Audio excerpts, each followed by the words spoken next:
बिस्मिल्लाहिर्रहमानिर्रहीम। अस्सलाम वालेकुम। आप देख रहे हैं फ्रेट और मैं हूं आसिफ खान। और आज बात करेंगे पाकिस्तान क्रिकेट बोर्ड की जो नई मैनेजिंग कमेटी बनी है वो क्या करने जा रही है। आज उसका इजलास हुआ, उसकी कुछ खबरें तो आ चुकी हैं, पीसीबी ने भी एक प्रेस रिलीज जारी की, लेकिन इनसाइड स्टोरी क्या है, आज क्या डिस्कस किया।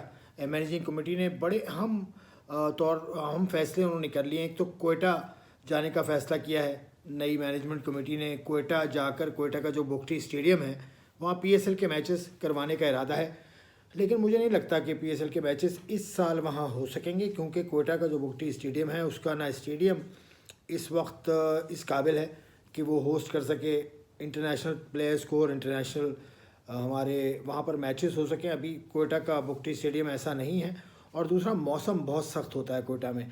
जब पीएसएल के मैचेस हो रहे होंगे, फरवरी में शुरू होगी पीएसएल, तो उस वक्त मौसम बहुत सख्त होगा कोयटा में। फरवरी में बड़ी सर्दी होती है, जनवरी फरवरी बहुत सर्द होते हैं वहाँ पर। तो इस सूरत हाल को देखते हुए वहाँ पर, लेकिन ये खुश आइन तो है कम अज़ कम, क्योंकि कोयटा में मैचेस का होना is a very good sign.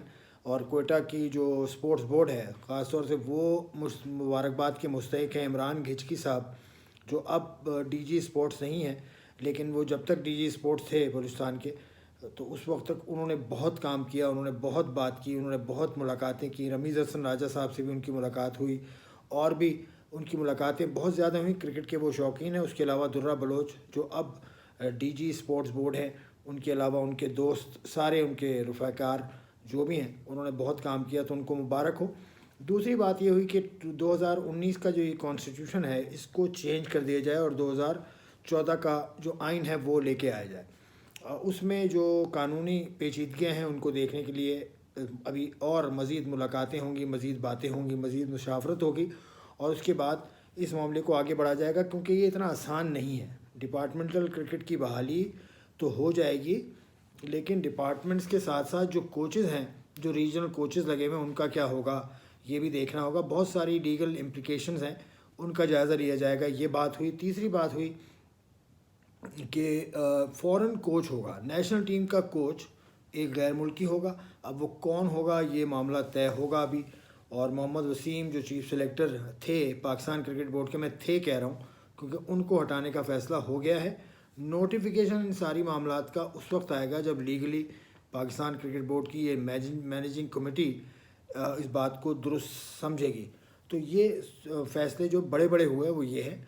और बाकी डिपार्टमेंटल क्रिकेट मैंने आपको बताया कि उसकी वापसी के लिए जो राह में हायल रुकावटें हैं उनको दूर किया जाएगा।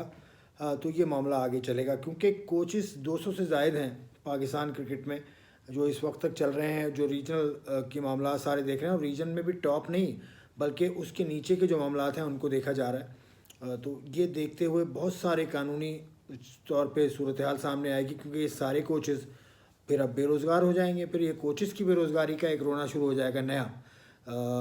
तो उसको कैसे निपटा जाएगा, उसको किस तरह से देखा जाएगा, ये मामला भी देखा जाएगा। और फिर उसके बाद सना मीर जो इस कमेटी की मेंबर हैं, 14 रुकनी कमेटी जो बनाई थी उसकी मेंबर हैं, उन्होंने काम करने से माजूरी का इज़हार कर लिया। ये बात तो आपको मालूम है। तो ये अपडेट्स हैं मैनेजिंग कमेटी की मीटिंग की। पहली मीटिंग हुई थी लाहौर में आज। तो ये वहाँ से अपडेट्स हैं, मैंने आपको पेश की जो अपडेट्स, वो उसमें से सीधा सीधा बातें जो हुई, और कुछ बातें जो सामने नहीं आई अब तक because of the legal implications, वो भी मैंने आपको बताई। आप देखते रहिए फ्रेट, आप फ्रेट को सब्सक्राइब भी कीजिए। खुदा हाफिज़।